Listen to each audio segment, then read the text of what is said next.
Hey guys, guess what?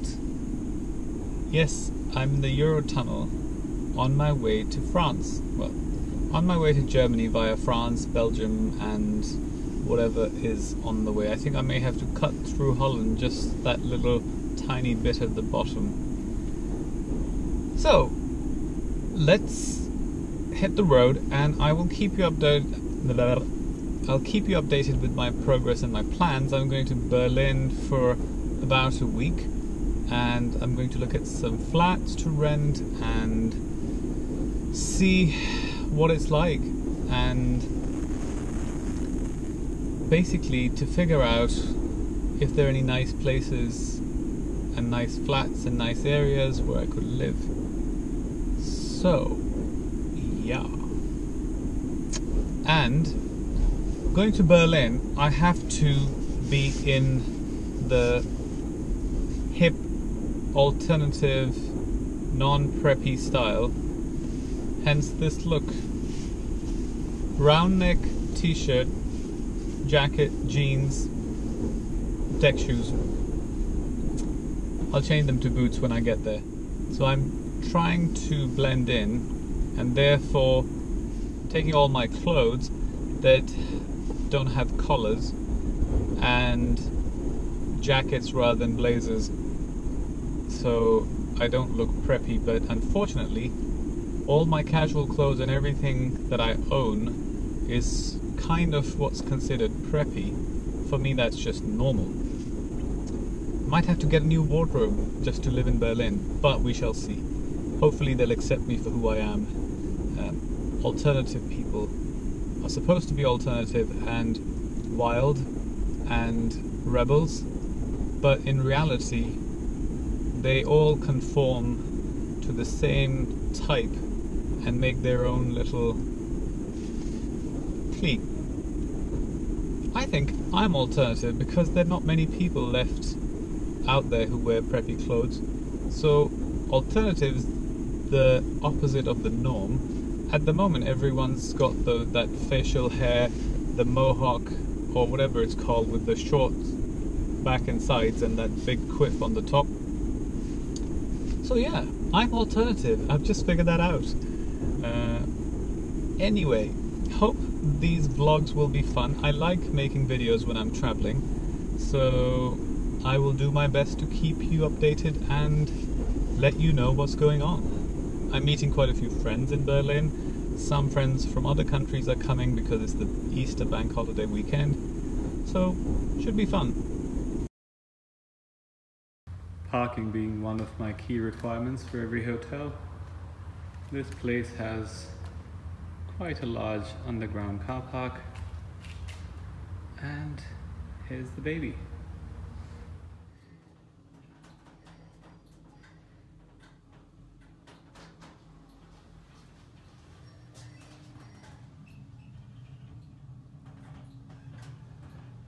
I'm scared of heights, and this lift is scary as hell.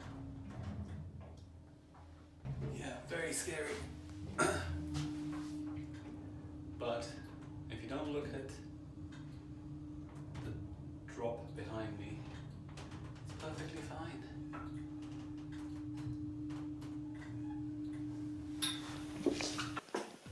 Good morning from beautiful Hannover. I don't know if it's beautiful, I haven't seen anything yet. But last night I couldn't film on the way here, or rather yesterday during the day, because it was just a torrential rain for hundreds of miles across the whole of Germany, coming as soon as I entered Aachen and all the way to Hannover. And unfortunately their roads are not designed for rain, because when it rains in England we don't have this massive spray all the time. Over here it was completely invisible. You couldn't see the car in front of you. You had to have the fog lights on, and which is bizarre. Some parts of the motorway had the same road that we do, which absorbs the water, and there was no spray. But I think the old roads are fairly awful. They're smooth, our roads aren't. Anyway, so I decided to do a random stopover here in Hanover because I was too tired after driving for, I don't know, 7-8 hours. So I checked into this hotel. It's a Wyndham hotel. I use the HRS app when I'm in Germany, either Expedia or that, to book hotels last minute. It's pretty cool. It's not the world's best hotel, but it's clean and it does the job. And I think it was £67 a night. So I thought I should quickly show you around. Bathroom, usual, clean. Then we have this little wardrobe and a fridge, otherwise known as the minibar, beds, and a little outside viewing area thing, if I know how to open this, which looks out into this courtyard. So as you can see, I'm dressed up in casual gear, and that's because, as I said, I'm going to Berlin, so I'm trying to dress down as much as I can and see how I feel. So I'm wearing these jeans, they're sort of blackish grey, fitted. I had them for many years, but I didn't know I had them. They're almost fitted. I think they could be skinnier for Berlin. And then this t-shirt, which I only wear when I'm going to bed. It's my, or lounging around the house thing. I never leave the house with it. And then I'm wearing, I'll show you, this Porsche Martini Racing jacket, which has, I don't know, those duck feathers or some kind of very, very warm material.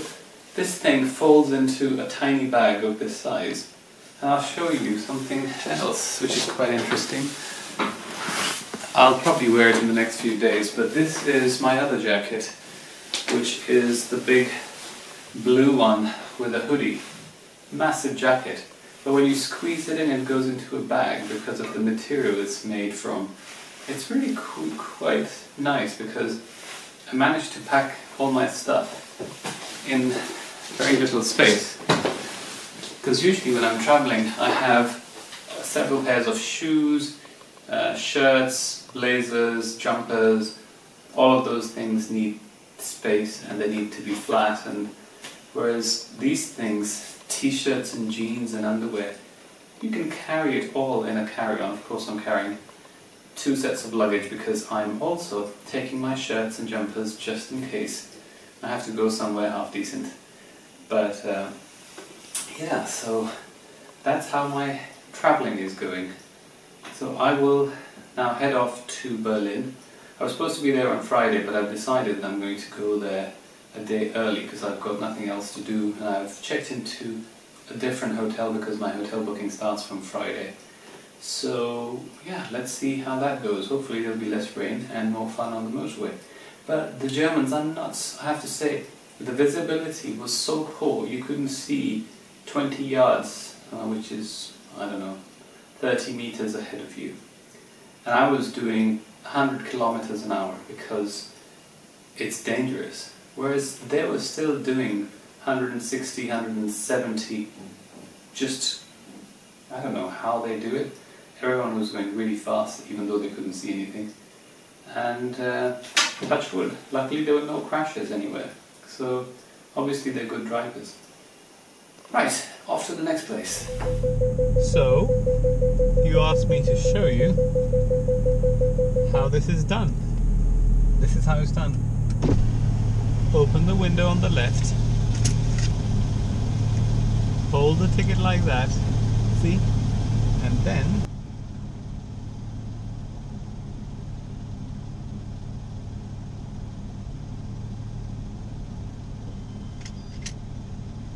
done.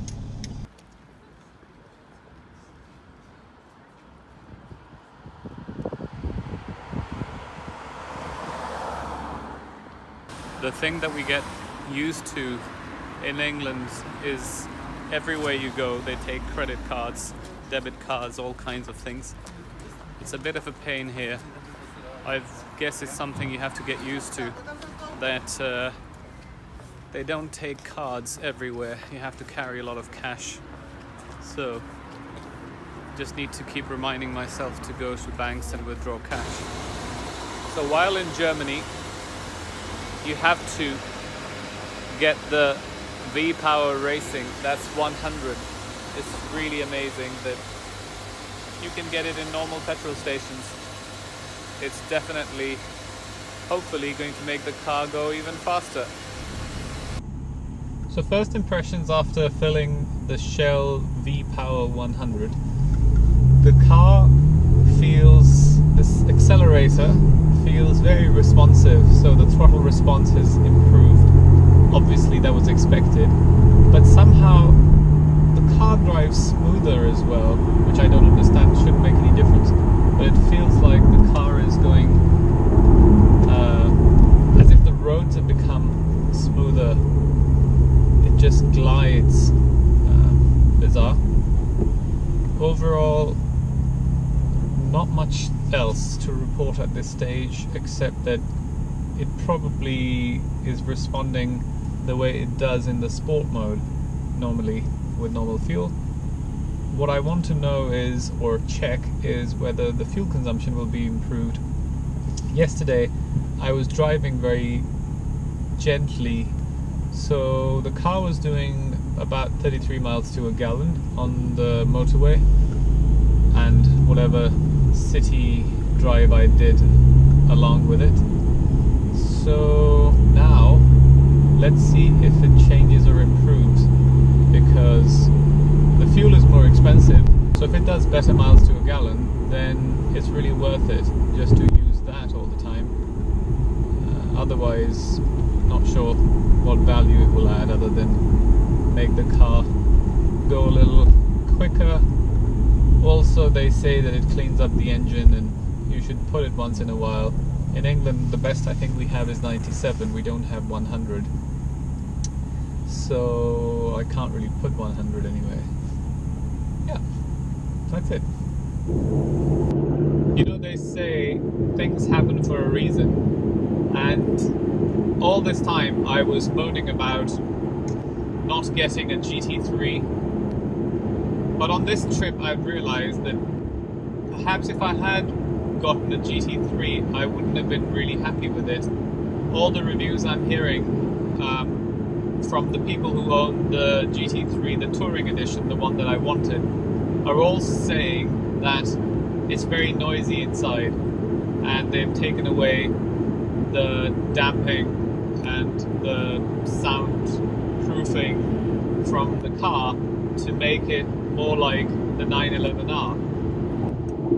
Now, I'm quite lucky with this car because I absolutely love it, and it's quiet, it's comfortable, it's got the little back seats which I never use, but they're there for emergencies if you wanted to drop some friends off, and it's powerful enough for me. 430 brake horsepower, it's a naturally aspirated engine, and it's just what I want and need, and it's good for these long road trips. It's comfortable, but the main thing is the cabin is very quiet, so it's not like a GT3 or a track car which is very noisy. So maybe that was a blessing in disguise that I did. You know, there's a saying, while in Rome, do as the Romans do. Basically, when you're in a foreign country, you should abide by their rules and laws and culture, because it's not your country and they will respect you for being nice.